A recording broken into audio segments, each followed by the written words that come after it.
আসসালামু আলাইকুম। সংবাদে আপনাদের সবাইকে স্বাগত জানাচ্ছি। আমি ফিরোজ তোহা। শুরুতেই বিআরবি কেবলস সংবাদ শিরোনাম। সর্বপ্রথম জানিয়ে দিব, হজ শেষ হওয়া পর্যন্ত ইরানে হামলা স্থগিত রাখতে যুক্তরাষ্ট্রকে সৌদির আহ্বান। তারপর জানিয়ে দিব সিএনএনের প্রতিবেদন, ধারণার চেয়েও দ্রুত সামরিক সক্ষমতা ও ড্রোন উৎপাদন বাড়াচ্ছে ইরান। ইরান যুদ্ধের অজুহাতে তাইওয়ানের কাছে $১৪০০ কোটি অস্ত্র বিক্রি স্থগিত করল যুক্তরাষ্ট্র। ইরানের পারমাণবিক সার্বভৌমত্ব ও মোজতবা খামেনির কঠোর অবস্থান, যুদ্ধবিরতি আলোচনার নতুন মোড়। দর্শক, এতক্ষণ শুনছিলেন আন্তর্জাতিক সংবাদ শিরোনাম।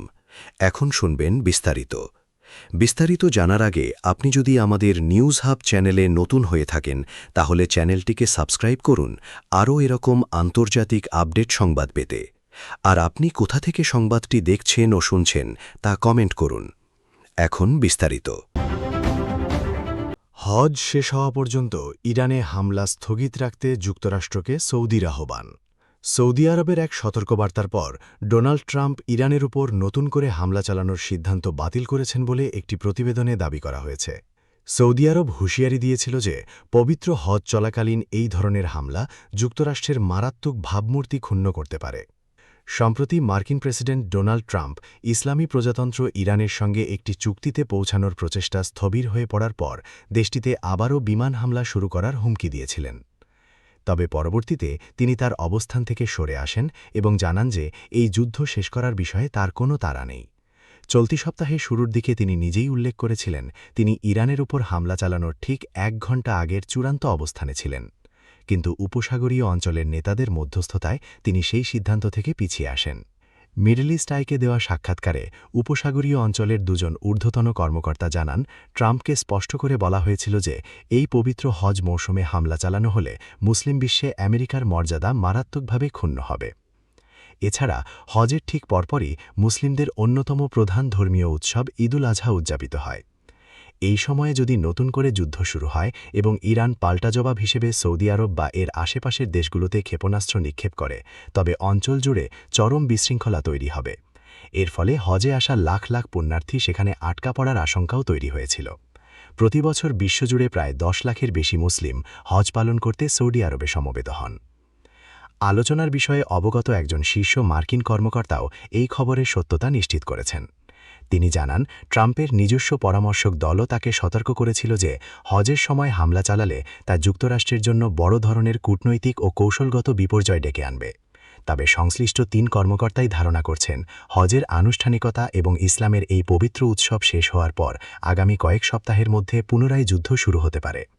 চলতি বছরের রমজান মাসের সময় যুক্তরাষ্ট্র ইরানের উপর হামলা চালিয়েছিল, কিন্তু হজ মৌসুমের বিশাল জনসমাগম এবং এর সাথে জড়িত লজিস্টিক ও কৌশলগত জটিলতার কারণে এবার হামলা চালানো থেকে বিরত থাকাকেই শ্রেয় মনে করেছে হোয়াইট হাউস। উল্লেখ্য, গত ২৮ ফেব্রুয়ারি মার্কিন ও ইসরায়েলি বিমান হামলায় ইরানের সর্বোচ্চ নেতা আয়াতুল্লাহ আলী খামেনির মৃত্যুর পর যে সংঘাতের সূত্রপাত হয়, সেটি সময়কালের কারণে ইরানের অভ্যন্তরে এটিকে রমজান যুদ্ধ হিসেবে অভিহিত করা হয়। এই বিষয়ের ওপর মন্তব্য জানতে ব্রিটেনের গণমাধ্যম দ্য ইন্ডিপেন্ডেন্ট হোয়াইট হাউসের সাথে যোগাযোগ করেছে। এদিকে মার্কিন গোয়েন্দা সংস্থার নতুন কিছু প্রতিবেদনে দাবি করা হয়েছে যে যুক্তরাষ্ট্র ও ইসরায়েলের সাথে চলমান ৬ সপ্তাহের যুদ্ধবিরতির সুযোগে ইরান ধারণার চেয়েও অনেক দ্রুত গতিতে তাদের সামরিক সক্ষমতা পুনর্গঠন করেছে। সিএনএনকে ৪ জন মার্কিন কর্মকর্তা জানিয়েছেন, তেহরান ইতোমধ্যে তাদের ড্রোন উৎপাদন পুনরায় শুরু করেছে, ক্ষতিগ্রস্ত ক্ষেপণাস্ত্র ঘাঁটিগুলো প্রতিস্থাপন করেছে এবং সামরিক উৎপাদন ক্ষমতা বাড়িয়েছে।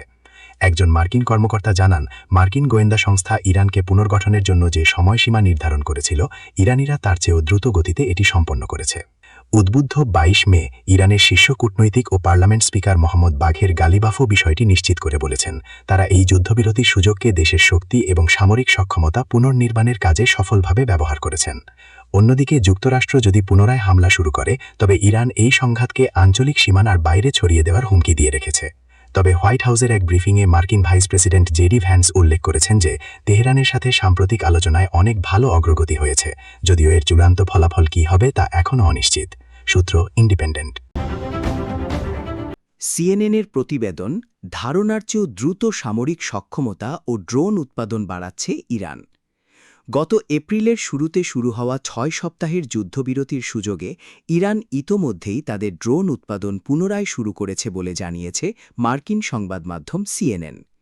বৃহস্পতিবার ২১ মে মার্কিন গোয়েন্দা মূল্যায়নের সঙ্গে সম্পর্কিত দুটি সূত্রের বারাত দিয়ে এই তথ্য জানায় সংবাদমাধ্যমটি। প্রতিবেদনে আরও ৪টি সূত্রের বারাত দিয়ে বলা হয়েছে, মার্কিন গোয়েন্দা তথ্যানুযায়ী ইরানের সামরিক বাহিনী প্রাথমিক ধারণার চেয়েও অনেক দ্রুত গতিতে নিজেদের সামরিক শিল্প খাত ও ঘাঁটিগুলো পুনর্গঠন করছে।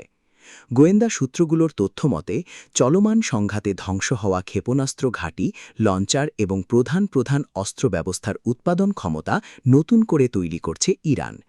এর অর্থ হল, মার্কিন প্রেসিডেন্ট ডোনাল্ড ট্রাম্প যদি পুনরায় বোমাবর্ষণ শুরু করেন, তবে মধ্যপ্রাচ্যে ওয়াশিংটনের মিত্রদের জন্য ইরান এখনও একটি বড় হুমকি। একই সঙ্গে এই অগ্রগতি দীর্ঘমেয়াদে ইরানের সামরিক শক্তি কতটা দুর্বল করা গেছে তা নিয়ে মার্কিন ও ইসরায়েলি দাবিকেও বড়সড় প্রশ্নের মুখে ফেলেছে। অস্ত্রের বিভিন্ন যন্ত্রাংশ তৈরির সময়সীমা ভিন্ন হলেও একজন মার্কিন কর্মকর্তা সিএনএনকে জানিয়েছেন, গোয়েন্দা হিসাব অনুযায়ী ইরান আগামী ৬ মাসের মধ্যেই তাদের ড্রোন হামলার পূর্ণ সক্ষমতা ফিরে পেতে পারে। ওই কর্মকর্তা বলেন, পুনর্গঠনের ক্ষেত্রে মার্কিন গোয়েন্দা কমিউনিটির দেওয়া সব সময়সীমা পার করে গেছে ইরানিরা। যদি পুনরায় যুদ্ধ শুরু হয়, তবে ইরান তাদের ক্ষতিগ্রস্ত ক্ষেপণাস্ত্র উৎপাদন ক্ষমতার ঘাটতি মেটাতে বিপুল পরিমাণ ড্রোন ব্যবহার করতে পারে, যা ইসরায়েল ও উপসাগরীয় দেশগুলোতে আঘাত হানতে সক্ষম। একটি সূত্র জানায়, যুক্তরাষ্ট্রের প্রত্যাশার চেয়ে কম ক্ষতি হওয়া এবং রাশিয়া ও চীনের পরোক্ষ সমর্থনের কারণে ইরান এত দ্রুত ঘুরে দাঁড়াতে পারছে। সূত্র মতে, সংঘাতের মধ্যেও চীন ইরানকে ক্ষেপণাস্ত্র তৈরির বিভিন্ন যন্ত্রাংশ সরবরাহ করে গেছে, যা বর্তমানে মার্কিন ব্লকেডের কারণে কিছুটা সীমিত। গত সপ্তাহে সিবিএসকে দেওয়া এক সাক্ষাৎকারে ইসরায়েলি প্রধানমন্ত্রী বেনিয়ামিন নেতানিয়াহু অভিযোগ করেন, চীন ইরানকে ক্ষেপণাস্ত্র তৈরির উপাদান দিচ্ছে। তবে চীনের পররাষ্ট্র মন্ত্রণালয়ের মুখপাত্র গুও জিয়াকুন এই অভিযোগকে ভিত্তিহীন বলে প্রত্যাখ্যান করেছেন। এদিকে মার্কিন সামরিক মহলে ইরানের এই পুনর্গঠন নিয়ে স্পষ্ট মতবিরোধ দেখা গেছে।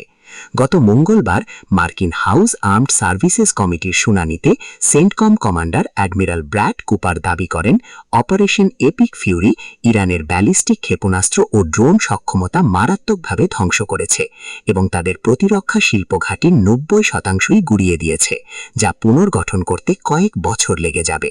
তবে সিএনএনের প্রতিবেদনে বলা হয়েছে, গোয়েন্দা তথ্যের সঙ্গে সেন্টকম কমান্ডারের এই দাবির চরম বৈপরীত্য রয়েছে। গোয়েন্দা মূল্যায়ন বলছে, মার্কিন হামলায় ইরানের প্রতিরক্ষা শিল্পের যে ক্ষতি হয়েছে তা তাদের পুনর্গঠন প্রক্রিয়াকে মাত্র কয়েক মাস পিছিয়ে দিয়েছে, কয়েক বছর নয়।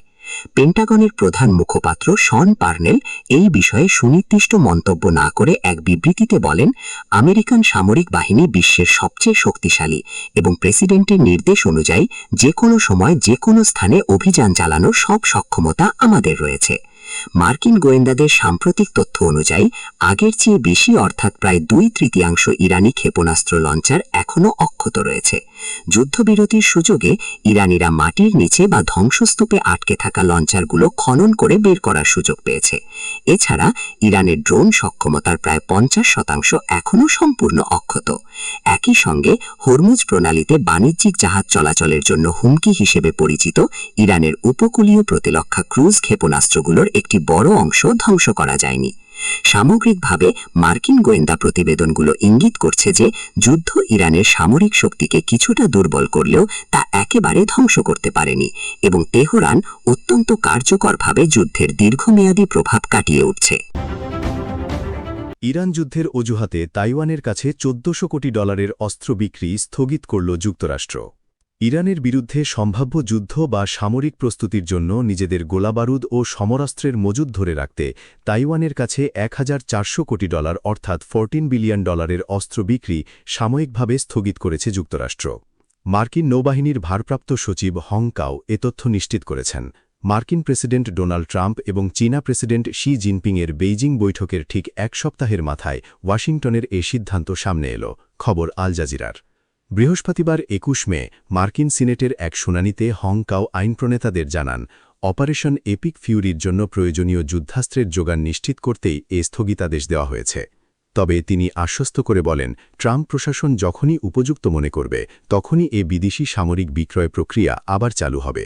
তাইওয়ানের ইতিহাসের বৃহত্তম এ অস্ত্র চুক্তিটির ভবিষ্যৎ এখন মার্কিন প্রতিরক্ষামন্ত্রী পিট হেগসেথ এবং পররাষ্ট্রমন্ত্রী মার্কো রুবিওর সিদ্ধান্তের ওপর নির্ভর করছে।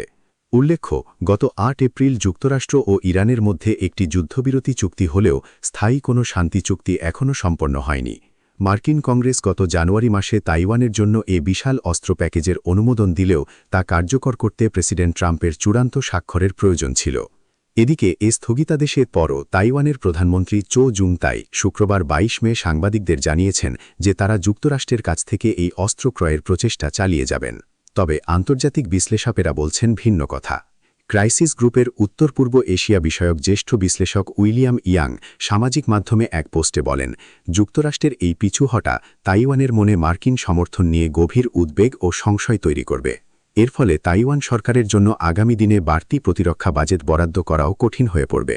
সম্প্রতি ফক্স নিউজকে দেওয়া এক সাক্ষাৎকারে ট্রাম্প জানিয়েছেন, তিনি তাইওয়ানের এ অস্ত্র প্যাকেজ অনুমোদন করতেও পারেন, আবার নাও করতে পারেন। ট্রাম্প ইঙ্গিত দিয়েছেন যে বেইজিংয়ের সঙ্গে অন্যান্য দ্বিপাক্ষিক আলোচনায় এ অস্ত্র চুক্তিটিকে তিনি একটি দরকষাকষির ঘুঁটি হিসেবে ব্যবহার করতে পারেন। যদিও গত কয়েক দশক ধরে তাইওয়ানের কাছে অস্ত্র বিক্রির বিষয়ে চীনের সাথে কোনো ধরনের আলোচনা বা পরামর্শ না করার একটি কূটনৈতিক নীতি মেনে আসছিল ওয়াশিংটন। এদিকে চীন বরাবরই স্বশাসিত তাইওয়ানকে নিজেদের ভূখণ্ড বলে দাবি করে আসছে এবং তাইপেইর প্রতি ওয়াশিংটনের যে কোনো ধরনের সামরিক সমর্থনের তীব্র বিরোধিতা করে থাকে। যদিও ১৯৭৯ সালের তাইওয়ান রিলেশনস অ্যাক্ট অনুযায়ী তাইওয়ানকে আত্মরক্ষায় সাহায্য করতে আইনিভাবে প্রতিবদ্ধ যুক্তরাষ্ট্র। তবে ডোনাল্ড ট্রাম্প চলতি সপ্তাহে ইঙ্গিত দিয়েছেন যে এ অস্ত্র চুক্তি নিয়ে তিনি তাইওয়ানের প্রেসিডেন্ট উইলিয়াম লাই চিংতের সঙ্গে সরাসরি কথা বলার বিষয়টি বিবেচনা করছেন। যদি ট্রাম্প তা করেন তবে তা হবে গত ৪ দশকের কূটনৈতিক প্রোটোকল ভেঙে তাইওয়ানের কোনো রাষ্ট্রপ্রধানের সঙ্গে মার্কিন প্রেসিডেন্টের প্রথম সরাসরি আনুষ্ঠানিক আলোচনা। ট্রাম্পের এমন পদক্ষেপ বেইজিংকে চরমভাবে ক্ষুব্ধ করতে পারে এবং এ অঞ্চলে নতুন করে সামরিক উত্তেজনা তৈরি করতে পারে বলে মনে করছেন আন্তর্জাতিক বিশ্লেষকেরা। ইরানের পারমাণবিক সার্বভৌমত্ব ও মোজতাবা খামেনেয়ির কঠোর অবস্থান, যুদ্ধবিরতি আলোচনার নতুন মোড়। মধ্যপ্রাচ্যের চলমান অস্থিতিশীলতা এবং ভঙ্গুর যুদ্ধবিরতি প্রক্রিয়ার মধ্যেই তেহরানের পারমাণবিক নীতি নিয়ে এক বিস্ফোরক মন্তব্য সামনে এসেছে। ইরানের সর্বোচ্চ নেতা আয়াতুল্লাহ আলী খামেনেয়ির প্রভাবশালী পুত্র এবং দেশটির রাজনৈতিক অঙ্গনের অন্যতম প্রধান ব্যক্তিত্ব মোজতাবা খামেনেয়ি সাফ জানিয়ে দিয়েছেন, পরিশোধিত বা সমৃদ্ধ ইউরেনিয়াম কোনো অবস্থাতেই ইরানের ভূখণ্ডের বাইরে পাঠানো হবে না। আমেরিকার অন্যতম প্রধান একটি শর্তকে সরাসরি প্রত্যাখ্যান করে তার এই ঘোষণা চলমান আঞ্চলিক ও আন্তর্জাতিক কূটনৈতিক সমীকরণকে এক গভীর সংকটের মুখে ঠেলে দিল। গত কয়েক সপ্তাহ ধরে মধ্যপ্রাচ্যে একটি স্থায়ী বা অন্তর্বর্তীকালীন যুদ্ধবিরতি কার্যকর করার জন্য পর্দার আড়ালে তীব্র কূটনৈতিক তৎপরতা চলছে। মার্কিন যুক্তরাষ্ট্র ও তার পশ্চিমা মিত্ররা এই যুদ্ধবিরতি চুক্তির অন্যতম প্রধান শর্ত হিসেবে ইরানের সমৃদ্ধ ইউরেনিয়ামের মজুদ অন্য কোনো নিরপেক্ষ দেশে স্থানান্তর করার দাবি জানিয়ে আসছিল। ওয়াশিংটনের আশঙ্কা ছিল, এই ইউরেনিয়াম মজুদ থাকলে ইরান যে কোনো মুহূর্তে পারমাণবিক অস্ত্র তৈরিতে সক্ষম হতে পারে। কিন্তু মোজতাবা খামেনেয়ির এই কড়া জবাব স্পষ্ট করে দিল যে তেহরান তাদের পারমাণবিক কর্মসূচিকে দেশের সার্বভৌমত্ব ও নিরাপত্তার প্রতীক হিসেবেই দেখছে, যা নিয়ে কোনো ধরনের আপোস সম্ভব নয়। পশ্চিমা কূটনৈতিকদের মতে মধ্যপ্রাচ্যে শান্তি ফিরিয়ে আনার জন্য ইরান সমর্থিত বিভিন্ন গোষ্ঠী এবং সংশ্লিষ্ট পক্ষগুলোর মধ্যে যে আলোচনা চলছে তার একটি বড় অংশ জুড়ে রয়েছে তেহরানের পারমাণবিক সক্ষমতা নিয়ন্ত্রণ। মার্কিন প্রেসিডেন্ট ও তার প্রশাসন বারবার জোর দিয়ে আসছিল যে ইরান যদি সত্যি আঞ্চলিক স্থিতিশীলতা চায় তবে তাদের উচ্চ মাত্রায় সমৃদ্ধ ইউরেনিয়ামের সিংহভাগ দেশের বাইরে পাঠিয়ে দিতে হবে। এটি ছিল মূলত ২০১৫ সালের ঐতিহাসিক পারমাণবিক চুক্তির একটি পরিবর্তিত সংস্করণ বাস্তবায়নের চেষ্টা। তবে মোজতাবা খামেনেয়ি এই দাবির মূলে কুঠারাঘাত করেছেন। তেহরানে এক নীতি নির্ধারণী সভায় তিনি মন্তব্য করেন, আমাদের বিজ্ঞানীদের রক্ত ও মেধার বিনিময়ে অর্জিত সমৃদ্ধ ইউরেনিয়াম ইরানের জাতীয় সম্পদ। এটি দেশের ভেতরেই থাকবে। কোনো বিদেশি শক্তির চাপের মুখে আমরা আমাদের কৌশলগত অর্জন ও পারমাণবিক সার্বভৌমত্ব বিসর্জন দেব না। বিশ্লেষকদের মতে মোজতাবার এই মন্তব্য কেবল একটি সাধারণ রাজনৈতিক বক্তব্য নয়, এটি ইরানের গভীর শাসন ব্যবস্থার আসল মনোভাবের প্রতিফলন। দীর্ঘদিন ধরে চলা আঞ্চলিক সংঘাতের কারণে মধ্যপ্রাচ্যের অর্থনীতি ও জনজীবন বিপর্যস্ত। এই পরিস্থিতিতে একটি টেকসই যুদ্ধবিরতি ছিল বিশ্ব সম্প্রদায়ের একমাত্র আশা। কিন্তু পারমাণবিক ইস্যুতে এই অনমনীয় অবস্থান আলোচনার টেবিলকে স্থবির করে দিতে পারে। যুদ্ধবিরতি আলোচনার সঙ্গে সংশ্লিষ্ট কূটনৈতিক সূত্রগুলো জানাচ্ছে, মোজতাবা খামেনেইর এই বক্তব্যের পর মার্কিন ও ইউরোপীয় মধ্যস্থতাকারীদের মধ্যে নতুন করে উদ্বেগের সৃষ্টি হয়েছে। কারণ ওয়াশিংটনের জন্য ইউরেনিয়াম মজুদের বিষয়টি একটি চূড়ান্ত সীমা। এই পুরো ঘটনার আরেকটি অত্যন্ত গুরুত্বপূর্ণ দিক হল খোদ মোজতাবা খামেনেইর ভূমিকা। সাধারণত তিনি পর্দার আড়ালে থাকতেই পছন্দ করেন, কিন্তু সাম্প্রতিক সময়ে আন্তর্জাতিক ও কৌশলগত বিষয়ে তার সরাসরি মন্তব্য করার প্রবণতা বৃদ্ধি পেয়েছে। অনেক রাজনৈতিক বিশ্লেষক মনে করছেন, ইরানের বর্তমান সর্বোচ্চ নেতার উত্তরসূরি হিসেবে তার অবস্থান দিন দিন আরও সুসংহত হচ্ছে। সরাসরি মার্কিন দাবি প্রত্যাখ্যান করার মাধ্যমে মোজতাবা দেশের অভ্যন্তরে থাকা রক্ষণশীল ও বিপ্লবী মনোভাবাপন্ন গোষ্ঠীগুলোর কাছে নিজের নেতৃত্ব ও গ্রাহ্যকতা প্রমাণ করলেন। তিনি দেখাতে চাইলেন যে পশ্চিমা শক্তির সামনে তেহরান মাথা নত করবে না। এই কঠোর বার্তা যেমন দেশের ভেতরের কট্টরপন্থীদের সন্তুষ্ট করবে, তেমনি আন্তর্জাতিক অঙ্গনে ইরানের অবস্থানকে আরও দৃঢ়ভাবে উপস্থাপন করবে। মোজতাবার এই বক্তব্যের পর মধ্যপ্রাচ্যের অন্যান্য আঞ্চলিক শক্তির মধ্যেও প্রতিক্রিয়া দেখা দিয়েছে। বিশেষ করে ইসরায়েল এই ঘটনাকে তাদের পূর্ববর্তী আশঙ্কার সত্যতা হিসেবে দেখছে। তেল আবিব দীর্ঘদিন ধরেই দাবি করে আসছে যে ইরান আলোচনার আড়ালে আসলে পারমাণবিক বোমার দিকেই এগিয়ে যাচ্ছে। ওয়াশিংটনের শর্ত তেহরান নাকচ করে দেওয়ায় ইসরায়েলের সামরিক ও গোয়েন্দা বিভাগগুলো নতুন করে তাদের রণকৌশল সাজাতে পারে, যা যুদ্ধবিরতির প্রক্রিয়াকে সম্পূর্ণ ভেস্তে দিতে পারে। অন্যদিকে পারমাণবিক চুক্তির অন্যান্য অংশীদার যেমন চীন ও রাশিয়ার ভূমিকাও এখানে গুরুত্বপূর্ণ। এই দুই দেশ বরাবরই ইরানের ওপর একতরফা মার্কিন নিষেধাজ্ঞার বিরোধিতা করে আসছে। মোজতাবার এই অনমনীয় অবস্থানের পর বেইজিং এবং মস্কো কিভাবে প্রতিক্রিয়া দেখায় তার ওপরও অনেক কিছু নির্ভর করছে। মোজতাবা খামেনেইর এই অনমনীয় বার্তা স্পষ্ট করে দিয়েছে যে মধ্যপ্রাচ্যে শান্তি প্রতিষ্ঠা কেবল আঞ্চলিক প্রক্সি যুদ্ধ বন্ধের মধ্যেই সীমাবদ্ধ নয়। এর সুতা বাঁধা রয়েছে তেহরানের পারমাণবিক চুল্লির ভেতরের ইউরেনিয়ামের পরিমাণের সাথেও। আমেরিকা যদি তাদের শর্তে অনড় থাকে এবং ইরান যদি তাদের ইউরেনিয়াম দেশের বাইরে পাঠাতে অস্বীকৃতি জানায়, তবে চলমান ভঙ্গুর যুদ্ধবিরতি আলোচনা খুব দ্রুতই ভেস্তে যেতে পারে। এর ফলে মধ্যপ্রাচ্য আরও একটি দীর্ঘস্থায়ী এবং ভয়াবহ সংঘাতের মুখোমুখি হতে পারে। বিশ্ব এখন অধীর আগ্রহে অপেক্ষা করছে যে ওয়াশিংটন এবং তেহরানের এই মনস্তাত্ত্বিক ও কৌশলগত লড়াই শেষ পর্যন্ত কোন দিকে মোড় নেয়।